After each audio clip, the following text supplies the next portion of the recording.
Hello बच्चों, स्वागत है आप सबका एक बार फिर से बोर्ड एग्जाम स्टडी में। बच्चों, आज के क्लास में हम लोग कवर करेंगे क्लास 12 हिस्ट्री का वैसे प्रश्न लेकर के आए जो हमारे एग्जाम के पॉइंट ऑफ व्यू से इंपॉर्टेंट है। बच्चों, आप लोगों को पता ही होगा कि आप लोग का एग्जाम बहुत करीब आ गया है और ऐसे टाइम पे अभी हम लोग को है ना, जो हमारे एग्जाम के पॉइंट ऑफ व्यू से इंपॉर्टेंट क्वेश्चन होंगे उन्हीं क्वेश्चन का हम लोग को अध्ययन करना चाहिए। ठीक है, तो चलिए डियर हम लोग इसको स्टार्ट करते हैं। उससे पहले आप लोग को बता दें कि जितने सारे बच्चे आप लोग नए आ रहे हैं चैनल को, बच्चों सबसे पहले आप लोग सब्सक्राइब कर लीजिए एंड साथ साथ में अपने अपने फ्रेंड्स के ग्रुप वगैरह जहां भी हर जगह आप लोग शेयर कर देंगे। एंड साथ में आप लोग ये भी जान जाइए कि आप लोग का जो क्वेश्चन पेपर आपको जो देखने को मिलेंगे सेम आपको कुछ इसी टाइप में आप लोग का क्वेश्चन पेपर आपको देखने को मिलेंगे। इधर आपका सेट कोड रहेंगे एंड इधर आपका क्वेश्चन बुकलेट, सीरियल नंबर, सारी चीजें बच्चों आप लोग को सेम टू सेम है ना, ऐसा ही हुबहू आप लोग का क्वेश्चन पेपर भी आपको देखने को मिलेंगे है ना। तो पैटर्न वगैरह सारा चीज आप लोग का, जिसमें 100 ऑब्जेक्टिव रहेंगे है ना, 30 लघु उत्तरीय, 8 जो बच्चों आपका दीर्घ उत्तरीय प्रश्न रहेंगे, यानी टोटल आपका 138 बच्चों इसमें क्वेश्चन देखने को मिलेंगे। ठीक है, तो चलिए डियर आप लोग आराम से एकदम सॉल्व करना और लास्ट में आप लोग जरूर बताइएगा कि खुद से आप लोग जो है इन 100 क्वेश्चन में से कितने क्वेश्चन को खुद से आप सॉल्व कर पाए, ये आप लोग मुझे कमेंट करके जरूर बताइएगा। ठीक है, क्वेश्चन देख पा रहे बच्चों, कहता है कि चंद्रगुप्त मौर्य का शासनकाल क्या था। आपको किसके बारे में बताना है? चंद्रगुप्त मौर्य के बारे में। तो हम लोग जानते हैं जो कि मौर्य वंश के संस्थापक चंद्रगुप्त मौर्य कौन है बच्चों, तो आप लोग को ये पता होनी चाहिए मौर्य वंश के संस्थापक कौन है बच्चों, तो चंद्रगुप्त है ना, मौर्य हो जाएंगे। अब इसके बारे में आपको बताना है कि इसका शासनकाल की अगर बात करेंगे ना, तो इसका शासनकाल बच्चों कितने थे, यानी 321 से लेकर बच्चों 298 ईस्वी में, 298 या 200 आपका जो कितना रहता है 23 रहता है ना। ये चीज आपको नोट कर लीजिएगा, ऑप्शन आप लोग का डी बिल्कुल करेक्ट आंसर हो जाएंगे। ठीक है बच्चों, चलिए आगे देखिए क्वेश्चन क्या कहता है बच्चों, ध्यान दीजिएगा। क्वेश्चन कहता है कि त्रिपिटक है ना किस धर्म का साहित्य बच्चों। त्रिपिटक का मतलब क्या होता है, यानी 3 टोकरियां होता है, जिसमें है ना 3 पिटक आते हैं। कौन कौन सा पिटक आते हैं बच्चों, तो आप लोग को याद रखना है ना, विनय पिटक, अभिधम पिटक, सुत पिटक आएंगे। और ये कोई भी पिटक के बारे में पूछेंगे तो आप समझ जाइएगा कि वो बौद्ध धर्म से ही हो जाएंगे। ठीक है, तो आप लोग का यानी कोई भी पिटक के बारे में पूछेंगे, संबंध के बारे में, तो याद रखिएगा उसका आंसर सीधा आपको बौद्ध धर्म ही जो है टिक करना है। ठीक है, चलिए क्वेश्चन देखिए तीसरा नंबर क्वेश्चन, विक्रमादित्य की उपाधि किस सम्राट ने ग्रहण की थी। बात किसकी हो रही है, विक्रमा है ना, विक्रमादित्य की उपाधि की बात हो रही है बच्चों। तो आप लोग को बिल्कुल मालूम होनी चाहिए विक्रमादित्य यानी चंद्रगुप्त मौर्य यानी द्वितीय को बच्चों इसको विक्रमादित्य की जो है उपाधि मिला था। ये चीजें आप लोग नोट कर लीजिएगा। ठीक है बच्चों, चलिए आगे देखिए क्वेश्चन क्या कहता है, मौर्य काल का प्रसिद्ध यूनानी यात्री कौन था। तो देखिए मौर्य काल के जो है प्रसिद्ध यूनानी यात्री जो आए थे बच्चों वो कौन थे, है ना, मैगस्थनीज बच्चों आए थे। ये चीजें आप लोग अच्छे से नोट कर लीजिए कौन आए थे, तो बच्चों याद रखिएगा मैगस्थनीज, आपका आंसर बिल्कुल सही हो जाएंगे। और इसका एक ग्रंथ भी है जो कि आप लोग को मालूम होगा, इंडिका बच्चों है ना, इंडिका के लेखक कौन हो जाएंगे, तो मैगस्थनीज हो जाएंगे। ठीक है बाबू, चलिए बहुत बढ़िया, आगे देखिए। चलिए क्वेश्चन क्या कहता है इसमें, किस शासक ने अपनी राजधानी दिल्ली से दौलताबाद परिवर्तित किया था। देखिए किस शासक ने अपनी राजधानी बच्चों दिल्ली से दौलताबाद रातों रात परिवर्तित कर दिए थे। तो याद रखिएगा ये दिल्ली से परिवर्तित जो किए थे बच्चों दौलताबाद, ये मोहम्मद बिन तुगलक ने बच्चों परिवर्तित कर दिए थे। और इसका आंसर आपने मोहम्मद बिन तुगलक बच्चों बिल्कुल सही आंसर लगाया। ये काफी इंपॉर्टेंट क्वेश्चन है, जितने सारे बच्चे आप लोग आंसर दे रहे हैं बिल्कुल सही है। क्वेश्चन देखिएगा, क्वेश्चन कहता है कि तहकीक हिंद में किसका यात्रा वृत्तांत मिलता है बच्चों। देखिए आप लोगों को बिल्कुल मालूम होनी चाहिए, तहकीक हिंद पूछेंगे या किताबुल हिंद पूछेंगे तो याद रखिए वो आपका जो आंसर हो गया यानी क्या हो जाएगा आंसर, अल बिरूनी हो जाएंगे। ठीक है, तो ये चीजें आप लोग नोट कर लीजिए है ना। इसका बच्चों तहकीक हिंद और किताबुल एक ही जो यात्रा वृत्तांत है, और ये बच्चों किसका है, अल बिरूनी का, जो कि बच्चों ये कई भाषाओं के ज्ञानी थे, कई भाषाओं के ज्ञानी है। और पता है आप लोग को ये कहाँ के थे बच्चों, तो ये उज्बेकिस्तान के जो है ना, उज्बेकिस्तान के ख्वारिज में रहने वाले कौन बच्चों, अल बिरूनी, जो मोहम्मद गजनवी के साथ जो बच्चों है ना अपने भारत आए थे। क्वेश्चन देखिए, क्वेश्चन क्या कहता है इसमें, कैप्टन हॉकिंस किस मुगल शासक के दरबार में आए थे। तो देखिए याद रखिएगा कैप्टन हॉकिंस की बात हो रही है, तो याद रखिएगा इसका आंसर आप लोग क्या देंगे, जहांगीर बता रहे, तो बिल्कुल सटीक आंसर जहांगीर। चलिए क्वेश्चन देख पा रहे, question number 8, Vasco D gamma कब भारत पहुंचा था बच्चों, जो कि हम लोग जानते हैं पुर्तगाली यात्री थे। और पता है ये कब आए थे, तो 14 मई है ना, 17 मई और 1498 को। बाबू ये चीजें आप लोगों ने बहुत अच्छे से नोट कर रहे हैं। ठीक है, तो इसका आंसर क्या हो जाएंगे, बिल्कुल आपने जितने सारे बच्चे आंसर दिए बिल्कुल आप लोग का आंसर बिल्कुल परफेक्ट आंसर है। ठीक है बाबू, चलिए है ना, तो 17 में 1498 को 8 नंबर क्वेश्चन का आपका आंसर बिल्कुल सटीक आंसर है। ठीक है, चलिए आगे देखिए क्वेश्चन क्या कहता है, कुरुक्षेत्र का युद्ध यानी किसने जीता था, जो कि काफी इंपॉर्टेंट है आपके एग्जाम के लिए। देखिए अगर बात करेंगे ना कुरुक्षेत्र के युद्ध के बारे में आप लोग को मालूम होनी चाहिए। हम लोग जानते हैं कुरुक्षेत्र का युद्ध बच्चों किसके द्वारा जीता था, पांडव के द्वारा जीते गए थे। और बिल्कुल याद रखिएगा ये कुरुक्षेत्र का युद्ध यानी याद रखिएगा महाभारत का युद्ध है ना, ये महाभारत की युद्ध की बात हो रही है। तो पता महाभारत का युद्ध कितने दिन तक चला था, 18 दिन तक चला था, ये तो आप सभी को बिल्कुल मालूम ही होगा। ठीक है, चलिए किसने जीता था, तो याद रखिएगा पांडव के द्वारा यानी जीता गया था। चलिए बात करते हैं क्वेश्चन नंबर 10 देखेंगे, सिंधु घाटी सभ्यता में युगल सावधान कहां से मिला था बच्चों। यहाँ बात किसकी हो रही है, युगल सावधान की बात हो रही है। तो ये चीजें आप लोग को मालूम होगा कि ये जो है युगल सावधान जो है ना लोथल से मिले थे। पता है इसका आंसर आपका ए बिल्कुल सही है, लोथल का खोज 1955 को हुआ था। और पता है ये जो लोथल कहाँ पे स्थित है, सबसे पहले ये चीज पता होनी चाहिए, तो याद रखिएगा गुजरात में स्थित है। ये चीजें आप लोग नोट कर लीजिएगा। आगे देखिए क्वेश्चन कहता है, सिंधु घाटी की जुड़वा राजधानी बच्चों किसे कहते हैं, है ना। तो आपको किसके बारे में बताना है, सिंधु घाटी सभ्यता की जो है जुड़वा राजधानी के बारे में आपको है ना बताना है। तो याद रखिएगा इसका आंसर क्या हो जाएंगे, बिल्कुल आपको पता ही होगा। सिंधु घाटी की जुड़वा राजधानी की अगर बात करेंगे तो मोहनजोदड़ो और हड़प्पा बच्चों क्या है इसका, है ना, जुड़वा राजधानी है। ठीक है, चलिए आगे देखिए क्वेश्चन कहता है कि जीतल किस धातु का होता है बच्चों, जीतल जो है किस धातु का होता है। तो बच्चों बिल्कुल आपको मालूम होनी चाहिए, जीतल एक सिक्का होता है जो कि बच्चों किस चीज के बने होते हैं। तो याद रखिएगा ये अगर पूछे जाएंगे ना तो याद रखिए तांबा, है ना, तांबा के बने होते हैं। इसका आंसर आपने तांबा बिल्कुल सही दिया। हड़प्पा सभ्यता में कि किस युग की सभ्यता बच्चों, हड़प्पा सभ्यता को किस युग की सभ्यता कहे जाते हैं। तो बिल्कुल आप लोगों को मालूम होनी चाहिए हड़प्पा सभ्यता को जो है कांस्य युग की सभ्यता भी कहे जाते हैं। तो इसका आंसर आपका जो है कांस्य युग बिल्कुल सटीक आंसर। ये वेरी वेरी इंपॉर्टेंट क्वेश्चन है आपके एग्जाम के पॉइंट ऑफ व्यू से, जितने सारे बच्चे आप लोग आंसर दे रहे हैं। ठीक है, चलिए आगे देखिए क्वेश्चन कहता है कि पाटलिपुत्र नगर की स्थापना किसने किया। तो देखिए पाटलिपुत्र नगर की अगर स्थापना की अगर बात करेंगे बच्चों तो ये जो है ना गंगा सोन पुनपुन नदी के संगम पर जो है किसने किया था। तो ये उदयभद्र के द्वारा, यानी उदयन के द्वारा बच्चों, है ना, पाटलिपुत्र नगर की स्थापना किया गया था। गंगा सोन एंड पुनपुन नदी के संगम पर इसको जो है ना बनाया। ठीक है, तो आप लोगों ने बच्चों बिल्कुल 14 नंबर क्वेश्चन का आंसर बिल्कुल करेक्ट आंसर दिए। क्वेश्चन देख पा रहे, क्वेश्चन नंबर 15 देख पा रहे हैं कि सिंधु घाटी सभ्यता का जो क्षेत्रफल था किसके आकार का था बच्चों। देखिए सिंधु घाटी सभ्यता की क्षेत्रफल आप लोग आंसर देंगे कि सर त्रिभुजाकार के है। पता ये कितने, है ना, कितने वर्ग किलोमीटर में फैले हुए, तो 12,99,600 वर्ग किलोमीटर में जो ये पूरी तरह से जो क्या बच्चों यानी फैली हुई है ना। अब बात करें बच्चों पश्चिम से लेकर के पूरब तक, तो ये भी आपको याद रखना, पश्चिम से लेकर पूरब तक की अगर बात करेंगे तो ये बच्चों 1600 किलोमीटर में ये फैली हुई है। 1600 किलोमीटर तक ये जो है ना पूरी तरह से फैली हुई है। और उत्तर से दक्षिण की अगर बात करेंगे ना, उत्तर से दक्षिण की अगर बात करें बच्चों तो ये चीजें आप लोग बिल्कुल नोट कर लीजिए। उत्तर से दक्षिण तक जो है 1200 किलोमीटर तक ये फैली हुई है। ठीक है, तो ये सारी चीजें आप लोग अच्छे से नोट कर लीजिए। अब देखिए बच्चों, है ना, सिंधु घाटी सभ्यता को सिंधु घाटी सभ्यता क्यों कहे जाते हैं, क्योंकि सबसे पहला खोजा गया स्थल जो है सॉरी मतलब वो सिंधु ये सभ्यता जो था बच्चों सिंधु नदी के, है ना, किनारे पूरी सभ्यता फैली हुई थी, इसलिए इसका नाम क्या पड़ा, सिंधु घाटी सभ्यता पड़ा है। और सिंधु घाटी सभ्यता को हड़प्पा सभ्यता भी कहते हैं, क्योंकि सबसे पहले खोजा गया स्थल हड़प्पा ही था, इसलिए उसका नाम पर जो है हड़प्पा सभ्यता पड़ा है। क्वेश्चन देखिएगा 16 नंबर क्वेश्चन बच्चों, किस धातु का ज्ञान सिंधु घाटी के निवासी को नहीं था। आपको बताना है किस धातु का ज्ञान जो सिंधु घाटी के निवासी को जो है नहीं था, आप लोग को बताना है। तो देखिए याद करेंगे बच्चों, तो हम लोग जानते हैं उन लोग को चांदी का ज्ञान नहीं था, सोना का, लोहा का या तांबा का। तो ये चीजें आप लोग को नोट करनी है। लोहा का उन लोग को जो है ना बच्चों क्या नहीं था, ज्ञान नहीं था। आपने लोहा का आंसर बिल्कुल सही लगाए हैं। चलिए देखिए क्वेश्चन नंबर 17 देखेंगे, क्वेश्चन क्या कहता है इसमें बताइएगा, फास्ट आंसर दीजिए बच्चों, क्या हो जाएंगे इसका आंसर। ठीक है, चलिए पाटलिपुत्र नगर के बारे में आपको बताना। पाटलिपुत्र है ना, पाटलिपुत्र के संस्थापक कौन थे बच्चों। तो याद रखिएगा पाटलिपुत्र के संस्थापक अगर बात करेंगे तो उदयन के द्वारा, जस्ट मैंने बताया उदय, है ना, गंगा सोन एंड पुनपुन नदी के संगम पर जो है ये इसका स्थापना किया था। अजमेर में किसकी दरगाह बच्चों, तो हम लोग जानते हैं बच्चों चिश्ती सिलसिला के संस्थापक कौन है बच्चों, तो अजमेर में उसी का दरगाह। तो पता है ख्वाजा मोइनुद्दीन चिश्ती का बच्चों क्या है, मोइनुद्दीन चिश्ती का दरगाह कहाँ पे बच्चों, अजमेर में है ना। निजामुद्दीन औलिया की अगर बात पूछेंगे तो याद रखिएगा दिल्ली में, है ना, कहाँ पे बच्चों, तो याद रखिए ये दिल्ली में हो जाएंगे, है ना। उसका शेख कुतुबुद्दीन बख्तियार, तो याद रखिएगा ये भी आपका कहाँ पे हो जाएंगे बच्चों, तो ये एकदम बिल्कुल नोट कर लीजिए दिल्ली में हो जाएंगे। ठीक है, चलिए शेख सलीम चिश्ती की अगर बात पूछेंगे तो ये आगरा हो जाएंगे। बहुत बढ़िया बाबू, ये आगरा आपने बिल्कुल सही लगा रहा है। ठीक है, चलिए आगे देख पा रहे क्वेश्चन देखेंगे, शेरशाह ने चौसा का युद्ध में किसे पराजित किया था। तो शेरशाह ने चौसा के युद्ध में किसे हराया था बच्चों, तो आप लोग को बिल्कुल मालूम होनी चाहिए। हम लोग जानते हैं कि चौसा के युद्ध में जो है किसे हराया गया था, तो ये चीजें आपको बतानी है। तो याद रखिएगा हुमायूं को बच्चों ये हराए गए थे, और इसका आंसर आपने हुमायूं बिल्कुल सटीक लगाया। ठीक है, तो शेरशाह ने बच्चों चौसा के युद्ध में किसे पराजित किया था, तो हुमायूं को हराया था। और किसने जीता था बच्चों, शेरशाह ने जीता था। कब, यानी याद रखिएगा ये कब हुआ था, 1539 को। बाबू ये चीजें आप लोग को ना नोट करनी है। किताबुल, है ना, किताबुल हिंद के लेखक कौन थे बच्चों, है ना, आपको बताना किसके बारे में, किताबुल हिंद, है ना। तो बिल्कुल आपको किताबुल हिंद पूछेंगे, तहकीक हिंद पूछेंगे, तो इसका आंसर आप लोग का सही आंसर क्या हो जाएंगे, अल-बिरूनी हो जाएंगे। ओके, चलिए तो आप लोगों ने बिल्कुल सही आंसर दिया। क्वेश्चन देखेंगे, क्वेश्चन नंबर 21 देखिएगा, खानवा का युद्ध यानी कब हुआ था बच्चों। यहाँ बात किसकी हो रही है बच्चों, खानवा का युद्ध के बारे में आप लोग को बतानी है। ठीक है, चलिए फास्ट कमेंट कीजिएगा, आंसर फास्ट तेजी से बताइएगा। चलिए मुझे उम्मीद है आप लोग सही आंसर लगा पाइएगा बाबू। ठीक है, चलिए तो 21 नंबर क्वेश्चन का आप लोग को आंसर देना है, और आप लोगों ने आंसर बिल्कुल सही दे रहे हैं। 1527 में बच्चों, है ना, किसका युद्ध हुआ था बच्चों, खानवा का युद्ध, आपने बिल्कुल सही मारे हैं। ठीक है, क्वेश्चन देखेंगे अबुल फजल का कत्ल किसने किया था। तो अबुल फजल के बारे में बताना है कि इसका कत्ल जो बच्चों किसके द्वारा किए गए थे। तो याद रखिएगा ये जहांगीर के द्वारा। पता अबुल फजल बच्चों ये के हम लोग जानते हैं अबुल फजल कौन है बच्चों, तो ये आपको पता है अकबरनामा का लेखक कौन है बच्चों, अकबरनामा, और है ना किताबुल हिंद क्या हो जाएंगे, अकबरनामा एंड अकबरी, इसका लेखक बच्चों अबुल फजल हो जाएंगे।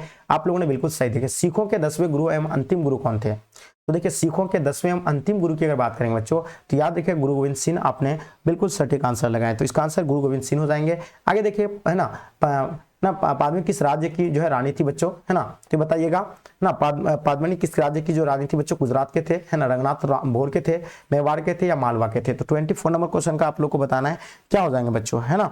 चलिए बिल्कुल आप लोगों के आंसर बिल्कुल सही हो जाएंगे, मेवाड़ के थे बच्चों, आपने बिल्कुल सही लगाया मेवाड़। ठीक है, चलिए आगे देखिए, क्वेश्चन कहता है कि चित्तौड़ के विजय स्तंभ का निर्माण किसने करवाया था? बताइएगा बच्चों, आप लोग को है ना चित्तौड़ के विजय स्तंभ के निर्माण के बारे में बताना है। ठीक है, तो देखिए चित्तौड़ पर ही जो है अकबर ने बच्चों इस पर है ना क्या नहीं कर सका था, शासन नहीं कर सका था, इसको अधिकार नहीं कर सका था अकबर के द्वारा, चित्तौड़ पर ही अधिकार नहीं कर सका था। और चित्तौड़ विजय स्तंभ का निर्माण बच्चों किसने करवाया था? ये चीजें आप लोग को अच्छे से पता होनी चाहिए। तो याद रखिएगा ये जो है ना किसने करवाए थे? तो राजा कुंभा के द्वारा ये करवाए गए थे। किसके द्वारा?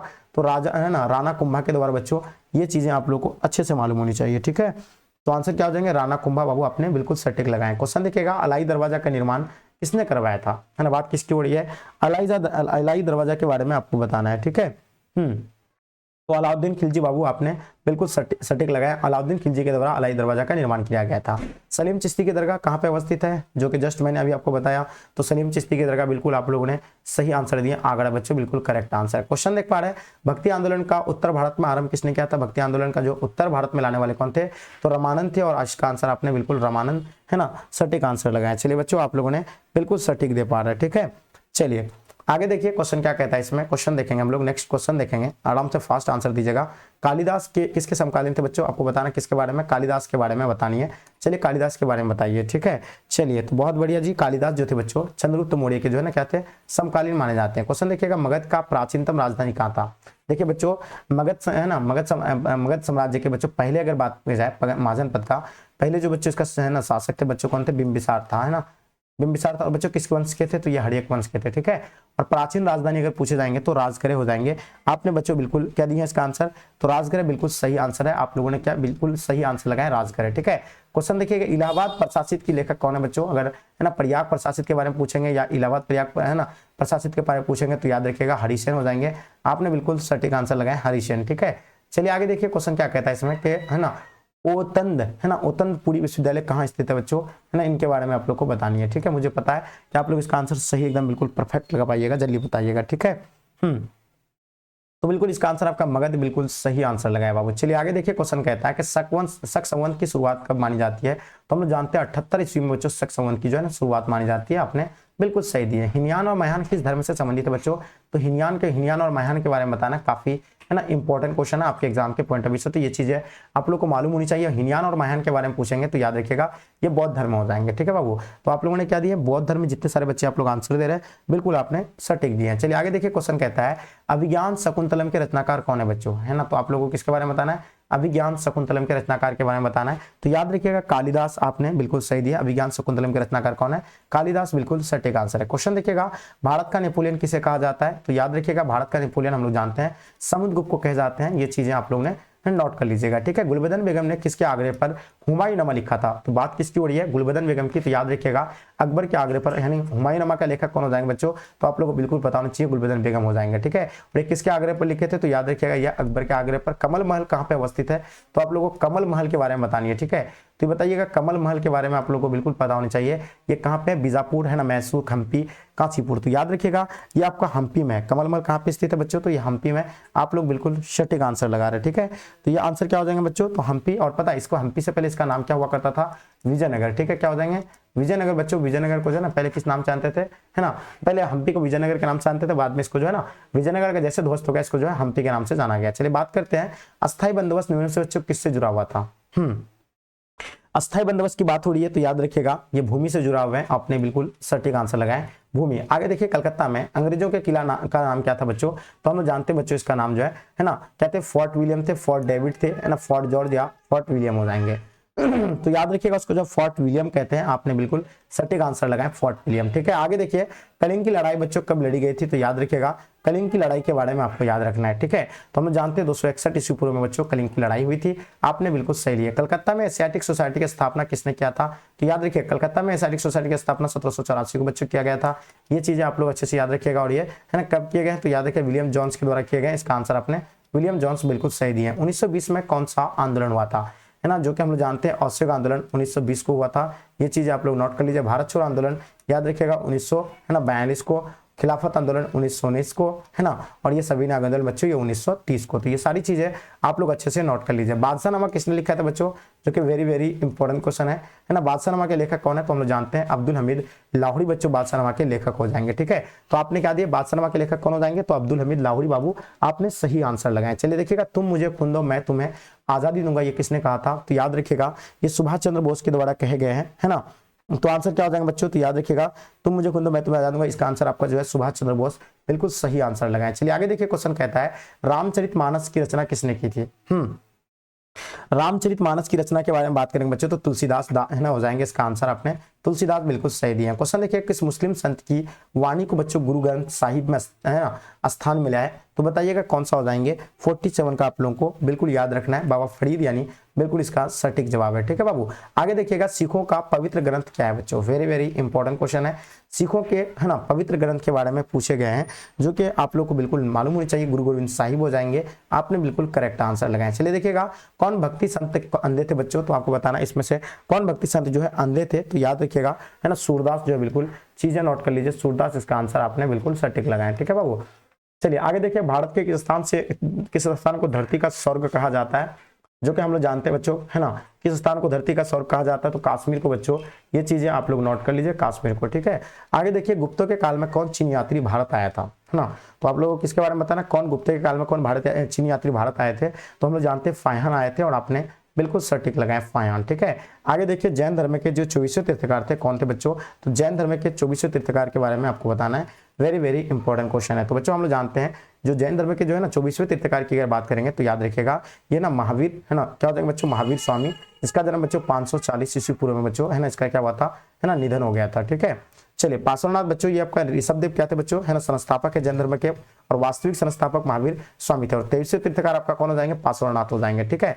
करने की माता कौन थी बच्चों, करने की माता के बारे में आप लोग को बतानी है, फास्ट बताइएगा, करने की माता का नाम क्या था, कुंती, कांदरी, माद्री, आपका यानी सत्यवती हो जाएंगे। 53 है ना, आप लोग को बिल्कुल आसानी से इसका आंसर देना है, फास्ट बताइएगा। चलिए, तो बिल्कुल हम लोग जानते हैं बच्चों, ये कुंती आपने बिल्कुल करेक्ट आंसर लगाए। ठीक है बच्चों, आगे देखिए, क्वेश्चन कहता है जैन धर्म के संस्थापक या तीर्थकार कौन थे, तो याद रखिएगा ऋषभदेव बच्चों इसका जो है ना संस्थापक या तीर्थकार जो प्रथम यानी फर्स्ट थे। ठीक है, चलिए आगे दे प्रथम बौद्ध संगीति कहाँ हुई थी बच्चों, जो कि हम लोग जानते हैं, मैंने कई बार आप लोगों को बताया, इसका किसके शासन काल में हुए, कब हुए हैं, तो ये चीजें आप लोग, आई होप मुझे लगता है कि आप लोगों को मालूम होनी चाहिए। अगर आपको मालूम नहीं है तो बाबू याद रखिएगा, जो आपको कभी भूलना नहीं है। ठीक है, तो याद रखिएगा, प्रथम बौद्ध संगीति हम लोग जानते हैं राजगृह में हुआ था, और ये किसके शासन काल में, तो याद रखिएगा अजात शत्रु के काल में हुआ था, है ना, ये अजात शत्रु के काल में, और पाटलिपुत्र में बच्चों ये तृतीय बौद्ध संगीति हुआ था।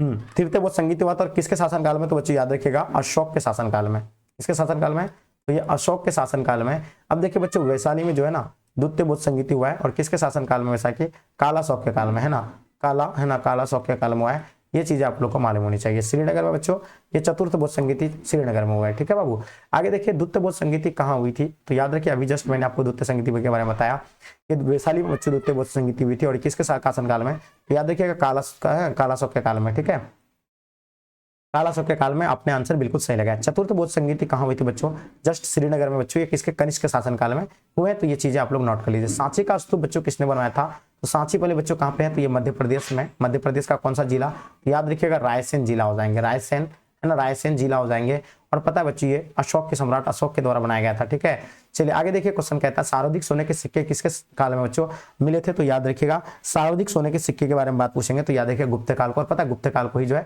ना स्वर्ण काल के नाम से जाने जाते हैं, है ना, स्वर्ण काल के नाम से बच्चों गुप्त काल को जाने जाते हैं, जो किसका संस्थापक श्री गुप्त हो जाएंगे। दुर्योधन की माँ का नाम क्या था बच्चों, जो कि हम लोग जानते हैं, दुर्योधन की अगर माँ की बात करेंगे बच्चों, तो दुर्योधन के माँ बच्चों कौन हो जाएंगे, बिल्कुल आप लोगों का आंसर है ना 60 नंबर क्वेश्चन का आंसर क्या हो जाएंगे बच्चों, तो याद देखिए गांधारी, आपने बिल्कुल सटीक जवाब लगाए। ठीक है, आगे देखिए, क्वेश्चन कहता है कि पाकिस्तान के प्रथम गवर्नर जनरल कौन बनाए गए थे, किसे बनाए गए थे, तो याद रखिएगा मोहम्मद अली जिन्ना फर्स्ट यानी क्या थे बच्चों, है ना, गवर्नर जनरल थे, जो कि दुराज सिद्धांत का प्रतिपादन, और लियाकत अली बच्चों फर्स्ट प्राइम मिनिस्टर थे बच्चों, कहाँ के, पाकिस्तान के, है ना। अब देखिए गुलामगिरी कब और किसने लिखा था बच्चों, यह बात किसकी हो रही है, गुलामगिरी की बात हो रही है, तो आप लोग को बहुत अच्छे से आंसर देना है गुलामगिरी के बारे में। आप लोग को यानी 1800 है ना 1972 बच्चों ज्योतिबा फुले के द्वारा बच्चों ये लिखी गई है, आपने बिल्कुल सटीक लगाया। चलिए आगे देखिए क्वेश्चन कहता है दांडी मार्च से बच्चों किस आंदोलन की शुरुआत हुई है ना। तो हम लोग जानते हैं दांडी से बच्चों जो शुरू हुए हैं, तो दांडी से बच्चों कौन सा यानी सविनय आंदोलन शुरू हुए हैं, ये चीजें आपने बहुत अच्छे से बता पा रहे हैं। और सविनय आंदोलन 1930 में ये शुरू हुई है, ठीक है। चलिए आगे देखिए गांधी इरविन समझौता कब हुआ था बच्चों, जो कि काफी इंपॉर्टेंट है और हम लोग जानते हैं गांधी इरविन समझौता 1931 को हुआ है ना। चलिए आगे देखिए क्वेश्चन कहता है कैप्टन हॉकिंस किस मुगल शासक के दरबार में आया था, तो ये चीज आपको नोट करना, जहांगीर के दरबार में। आगे देखिए डॉक्टर राजेंद्र प्रसाद का जन्म कहाँ हुआ था बच्चों, सिवान के बच्चों कहाँ पे, जीरादाई में, है ना। तो याद रखिएगा जीरा, है ना, जीरादेई में बच्चों ये हुए हैं, तो याद रखिएगा जीरादेई इसका आंसर लगा सकते हैं। आगे देखिए क्वेश्चन कहता है ना माई एक्सपेरिमेंट विथ, है ना, किसकी आत्मकथा बच्चों, तो याद रखिएगा इसका किसका है ना आत्मकथा हो जाएंगे, आप लोग को एकदम अच्छे से बताना है, ठीक है बाबू। चलिए बिल्कुल हम लोग जानते हैं महात्मा गांधी जी का है और इसका आंसर अपने महात्मा गांधी बिल्कुल सही है। 1919 के अधिनियम को क्या कहा जाता है ना, आपको बताना 1919 के अधिनियम को जो ना क्या कहते हैं, तो याद रखिएगा मॉन्टेग्यू चेम्सफोर्ड सुधार एक्ट कहते हैं, ये बिल्कुल आप लोगों ने बिल्कुल सटीक आंसर है। 1919 को ही जो बच्चों क्या हुआ था, रॉलेट एक्ट कानून पारित हुआ था, अंग्रेजों के द्वारा चालू किया गया था, है ना। 24 जनवरी 1950 को संविधान सभा के कितने सदस्यों ने संविधान पर हस्ताक्षर किए थे बच्चों, 284 बच्चों, कितने हैं 284, आपने बिल्कुल सटीक लगाए हैं, कितने हैं 284 हो जाएंगे, ठीक है। चलिए बहुत बढ़िया जी, आप लोगों ने बिल्कुल सही लगाया 284। आगे देखिए कैप्टन कैबिनेट मिशन के सदस्य बच्चों कौन थे, तो एबी अलेक्जेंडर थे, पैथिक लॉरेंस यानी स्टूपिड, यानी इनमें से सभी बच्चों आपने सटीक आंसर लगाया। चलिए देखिएगा भारतवर्ष का अंतिम वायसराय कौन था बच्चों, तो याद रखिएगा भारतवर्ष का अंतिम वायसराय की अगर बात पूछी जाएंगे तो ये हो जाएंगे लॉर्ड माउंटबेटन, है ना, आपने आंसर बिल्कुल सटीक लगाया, ठीक है बाबू। चलिए आगे देखेंगे क्वेश्चन क्या कहता है, ध्यान दीजिएगा। झांसी की रानी लक्ष्मीबाई युद्ध करते हुए कहाँ मारी गई थी, तो ग्वालियर में बच्चों, पता है ग्वालियर कहाँ पे है, तो ये एमपी में है, आपने आंसर बिल्कुल सटीक लगाया। किसने बच्चों भारत को एक भौगोलिक इकाई कहा था, तो याद रखिएगा सीले के द्वारा कहे गए थे, चीजें नोट कर लीजिए। पॉवर्टी एंड, है ना, ब्रिटिश रूल इन इंडिया के लेखक कौन थे बच्चों, तो आप लोगों को बिल्कुल पता होनी चाहिए, दादा भाई नौरोजी, आपने इसका आंसर सही लगाया, ठीक है।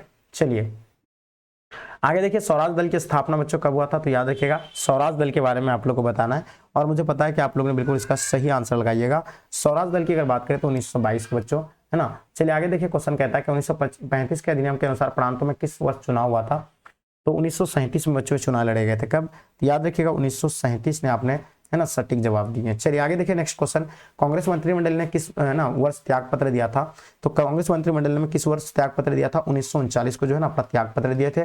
आगे देखिए 1920 में किस महान नेता की जो है मृत्यु हुई थी, तो आप लोगों को बताना है किस महान नेता का मृत्यु हुआ था बच्चों, तो याद रखिएगा इसका आंसर बाल गंगाधर तिलक हो जाएंगे। आपने अगर बाल गंगाधर तिलक मारे बाबू तो बिल्कुल सही आंसर दिए। तीन कठिया प्रणाली किससे संबंधित है बच्चों, जो कि काफी इंपॉर्टेंट है और मुझे पता है आप लोग इसका आंसर सही मारिएगा, तो याद रखिएगा नील की खेती से संबंधित है।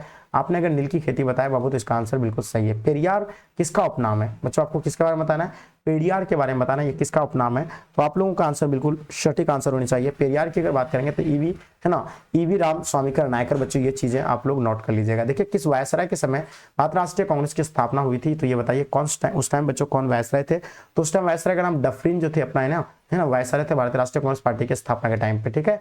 चलिए आगे देखिए क्वेश्चन कहता है आजाद हिंद फौज के निर्माण, है ना, विचार समर्थन किसके मन में आया था बच्चों, ये बताइए, है ना, आजाद हिंद फौज के निर्माण का विचार सर्वप्रथम किसके मन में आया था, ये चीजें आप लोगों को बतानी है, ठीक है। चलिए तो बिल्कुल याद रखिएगा मोहन सिंह के, है ना, अंदर आए थे। और आगे देखिए क्वेश्चन क्या कहता है ना, तो इसका आंसर आपने बिल्कुल बच्चों क्या दिए, बिल्कुल सटीक आंसर दिए। क्वेश्चन देखिएगा 83 नंबर, आजाद दस्ता का गठन किसने किया था, है ना, बात किसकी हो रही है, आजाद दस्ता की बात हो रही है।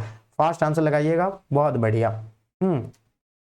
तो देखिए जयप्रकाश नारायण आपने बिल्कुल सही लगाए, तो इसका आंसर क्या हो जाएगा बाबू, जयप्रकाश नारायण बिल्कुल सही है। इंडिया डिवाइडेड के लेखक कौन हो जाएंगे, तो इंडिया डिवाइडेड के लेखक के बारे में पूछेंगे तो याद रखिएगा ना डॉक्टर राजेंद्र प्रसाद, आपने बिल्कुल सटीक आंसर दिए हैं। चलिए आगे देखिएगा बिहार के पहले मुख्यमंत्री कौन थे, तो याद रखिएगा बिहार के पहले मुख्यमंत्री की बात हो रही है, तो हम लोग जानते हैं बच्चों श्री कृष्ण बिहार के फर्स्ट यानी क्या थे बच्चों, है ना, चीफ मिनिस्टर थे। अब बात करें गोलघर का क्या उपयोग होता था, सबसे पहले गोलघर कहाँ पे स्थित है, तो याद रखिएगा पटना में, और पता है इसका उपयोग अनाज भंडारण के लिए किए जाते थे। इसका आंसर आपका जो है आंसर बिल्कुल सटीक आंसर हो जाएंगे, अंडा, है ना, क्या हो जाएंगे, अनाज भंडारण के लिए हो जाएंगे, ठीक है बाबू।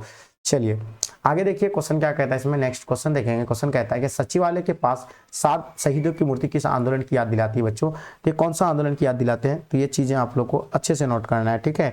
तो याद रखिएगा ये जो है ना बच्चों, ना भारत छोड़ो आंदोलन जो कि 1942 में, है ना, महात्मा गांधी के द्वारा शुरू किया गया था, इस आंदोलन की याद दिलाती है। आगे देखिएगा चंपारण आंदोलन का सूत्रधार बच्चों कौन थे, तो याद रखिएगा इसका सूत्रधार की अगर बात करें बच्चों तो याद रखिएगा राजकुमार शुक्ल बच्चों, जिसके आगड़े पर महात्मा गांधी जो है ना अपना बिहार के चंपारण जिला में आए थे और इस आंदोलन का बच्चों, है ना, सत्याग्रह किया था। जो है ना 1917 में। पटना उच्च न्यायालय की स्थापना कब हुई थी बच्चों, तो आप लोग को बताना पटना उच्च न्यायालय की स्थापना की अगर बात करेंगे तो ये 1916 को बच्चों इसका स्थापना हुआ है। द्विराज सिद्धांत का प्रतिपादन किसने किया था, द्विराज सिद्धांत जो कि हम लोग जानते हैं, द्विराज सिद्धांत का प्रतिपादन मोहम्मद अली है ना जिन्ना के द्वारा जो बच्चों ये 1940 में दिया गया था। ठीक है, तो ये चीजें आप लोग अच्छे से नोट कर लीजिएगा। पाकिस्तान की अवधारणा प्रस्तुत करने वाले चौधरी रहमत अली किस विश्वविद्यालय के जो छात्र था बच्चों, तो ये जो कैम्ब्रिज यूनिवर्सिटी के विद्यार्थी थे, आप लोग बिल्कुल नोट कर लीजिएगा। ठीक है, तो ये हो जाएंगे कैम्ब्रिज यूनिवर्सिटी के विद्यार्थी थे। अब बात करते क्रिप्स मिशन भारत कब आया था, बात किसकी हो रही है, क्रिप्स मिशन की बात हो रही है। तो याद रखिएगा मार्च 1942 को है ना क्रिप्स मिशन अपना भारत आए थे। 1947 ईस्वी में कांग्रेस के अधिवेशन में किसने बच्चों देश के विभाजन को स्वीकार करने का प्रस्ताव लाया था, तो याद रखिएगा उस टाइम प्रस्ताव लाने वाले बच्चों कौन थे, तो याद रखिएगा प्रस्ताव लाने वाला जेबी कृपलानी बच्चों, इसका आंसर आपने सही लगाया है। ठीक है, अंतरिम सरकार के प्रधान कौन थे बच्चों, है ना किसकी बात हो रही है, अंतरिम सरकार के प्रधान की बात हो रही है। 94 नंबर क्वेश्चन का आंसर आप लोग का क्या हो जाएंगे, पंडित जवाहरलाल नेहरू जी, बिल्कुल इसका सटीक जवाब है। क्वेश्चन देखिएगा, मेरा जीवन संघर्ष पुस्तक के लेखक कौन थे, बात किसकी हो रही है, मेरा जीवन संघर्ष पुस्तक के लेखक के बारे में आपको बतानी है। ठीक है, तो इसका आंसर जो आएंगे स्वामी, है ना क्या हो जाएगा बच्चों, स्वामी सहजानंद, इसका आंसर आपने बिल्कुल सटीक लगाया। आगे देखिएगा क्वेश्चन कहता है कि नेताजी सुभाष चंद्र बोस ने 1939 ईस्वी में किस पार्टी का गठन किया था, तो नेताजी सुभाष चंद्र बोस के बारे में आप लोग को बिल्कुल मालूम होनी चाहिए। फॉरवर्ड ब्लॉक की स्थापना किया गया था जो 1939 में। ठीक है, तो इसका आंसर आपने बिल्कुल फॉरवर्ड ब्लॉक है ना बिल्कुल सही दिए हैं, है ना। चलिए क्वेश्चन देख पा रहे, क्वेश्चन कहता है 97 नंबर क्वेश्चन, मुस्लिम लीग की स्थापना कब हुआ था बच्चों, जो कि काफी इंपॉर्टेंट सवाल है और जानते हैं हम लोग जानते हैं मुस्लिम लीग की स्थापना 1906 को है। ये चीजें आप लोग नोट कर लीजिए। ठीक है बाबू, चलिए तो आगे देखिए नेक्स्ट क्वेश्चन देखेंगे। क्वेश्चन कहता है भारतवर्ष किस वर्ष गणतंत्र हुआ था बच्चों, तो भारतवर्ष गणतंत्र की अगर बात करेंगे ना, ये गणतंत्र जो हुआ है बच्चों ये 1950 को आपने बिल्कुल सही लगाया। ठीक है, चलिए आगे देखिए क्वेश्चन कहता है कि संथाल विद्रोह का नेता कौन था, तो संथाल विद्रोह के बारे में आप लोग को मालूम होनी चाहिए। हम लोग जानते हैं बच्चों संथाल विद्रोह बच्चों है ना कौन हो जाएंगे, सिद्धू एंड कन्हू हो जाएंगे। ठीक है, और ये कब हुआ है संथाल विद्रोह, तो 1855 से लेकर के है ना 56 के बीच ये चीजें भी आप लोग को है ना, या 54 से 55 या 56 रहेंगे, तो याद रखिएगा इसका आंसर बिल्कुल सही हो जाएंगे। क्वेश्चन नंबर 100 देखिएगा, अवध में 18 सुल्तान की क्रांति की नेतृत्व किसने किया था, अवध से पूछे गए, तो याद रखिएगा अवध के बारे में अगर पूछे जाएंगे बच्चों तो बिल्कुल नोट कर लीजिएगा। अवध से बच्चों कौन थे, तो याद रखिए बेगम हजरत महल, ये चीजें आप लोग नोट कर लीजिएगा। ठीक है, तो याद रखिएगा अवध में कौन हो जाएगा, अवध से कौन जाएंगे, बेगम हजरत महल हो जाएंगे। और पता लखनऊ से भी बच्चों कौन हो जाएंगे, लखनऊ से भी अगर पूछे जाएंगे तो बच्चों याद रखिएगा है ना वहाँ का भी जो है कौन हो जाएंगे, बेगम हजरत महल हो जाएंगे। ठीक है, चलिए ये चीजें आप लोग नोट कर लीजिए। रानी लक्ष्मीबाई के बारे में पूछेंगे तो ये झांसी से थे। ठीक है, झांसी से। ठीक है, तो ये चीजें आप लोगों को बच्चों मैंने यहाँ कितना 100 क्वेश्चन का आप लोगों ने आंसर दे पाए, 100 क्वेश्चन को सॉल्व किए। अब बताइए इनमें से खुद से कितने क्वेश्चन को सॉल्व कर पाए, ये आप मुझे कमेंट करके बताइए। और बच्चों उम्मीद है कि आई होप ये क्लास आप लोगों को पसंद आया होगा और आप लोग क्या करेंगे बच्चों एक बार जबरदस्त तरीके से अपने दोस्तों के साथ शेयर करेंगे ताकि इससे आपके दोस्तों को भी जो है हेल्प हो पाएंगे बच्चों। ठीक है, तो मिलते हैं फिर हम लोग नेक्स्ट क्लास में, जब तक के लिए जय हिंद जय भारत।